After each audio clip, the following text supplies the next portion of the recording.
You said you went through a lot of emotional healing work. What were some of your top strategies, protocols, therapies, different things that you've done that have helped you along the way? Yes, I love that you're bringing up this topic. It's so important. I call it the number one toxin in the room is emotional trauma.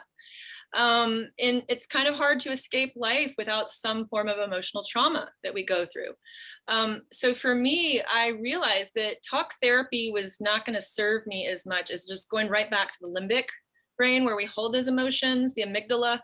I did have some talk therapy and some of it's helpful, but I think it's very easy to just go in circles and just Right. reinforce that identity around what you're struggling with.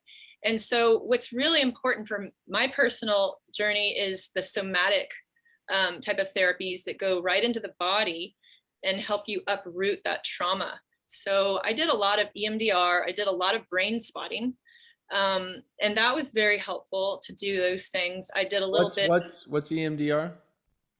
Oh, EMDR, the eye movement desensitization. Let's see. Yeah, I think I said that right. Eye movement desensitization.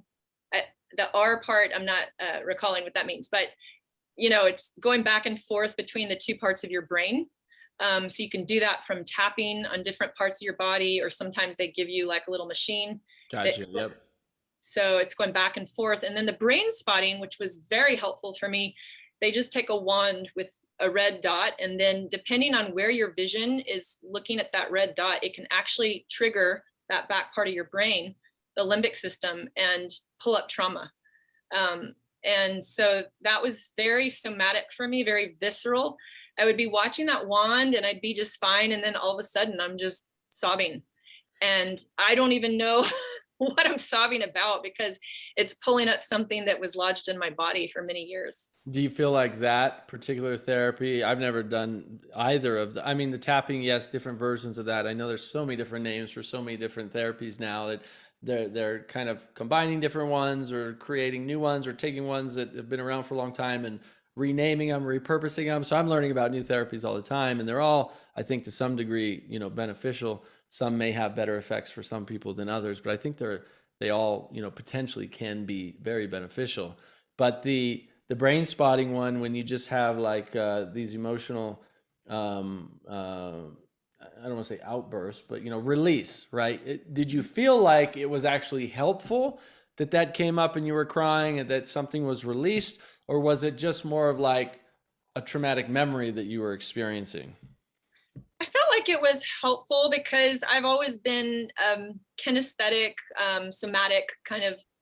I grew up as actually a competitive athlete in my younger years, and I've always really approached my body first for healing. Like I do transcendental meditation, actually TM, but that's been harder for me to adapt into my everyday lifestyle because of growing up as an athlete. I'm very like somatic, and so I think what I appreciated about the trauma therapies is that I felt the energy actually moving in my body, Yeah. and that felt very effective.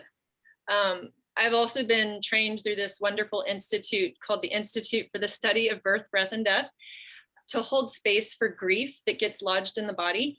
And I think for me on my healing journey, I had a lot of unexpressed grief from childhood that I'd never had like a healthy outlet to actually express it. Um, and as women, we're conditioned, or society kind of teaches us not to show anger. And so sometimes what happens is that turns inward, and then it can show up as chronic symptoms of depression or just not feeling good. And so I think where I've really transformed a lot since the breast cancer is I've gone back and I've like really tended to that grief and worked through it, and I just feel amazing now. So something's working. Yeah, yeah, obviously. And that releasing, that's why I was asking, because sometimes just going back and reliving something may not be super useful, but if you're actually releasing that stuck energy, the ancient science and art of a traditional Chinese medical approach called Qigong. For anyone who's never heard of or practiced Qigong, this is exactly what Qigong is based in. It's based in reconnecting to that pure source energy within all of us, and allowing stuck, trapped energy, which emotions are energy that get stuck in our organs and in our tissues and in our body. When we don't express them, we don't, release them, we don't allow them to transmutate out of our body, they get stuck as stuck energy in the body. Right now, we know this scientifically, that actually our body creates something called neuropeptides that you can measure that actually get stuck in the body from traumatic experiences. So they've known this as energy for thousands of years, which is really fascinating, right? But through these practices, these energetic, meditative, and even sound healing practices, sometimes you'll do these, and I practice this as well. You will have a release of like that, where it's a crying or a sobbing or a laughing or a joy. It's just a release. You don't know exactly where it's coming from, but that release, that when you're done, it was a very healing experience, because at the end of it, you feel lighter. You Mm, feel you yes. feel like amazing, right? Like almost blissful. You Mm. feel like okay, like I needed that, I really needed that. And that's the opportunity of these kinds of therapies and practices, is that they allow you to release that trauma, that anger, that fear, the stress that's stuck in the body, that's keeping us from healing. It sounds like that's a lot of what you've done.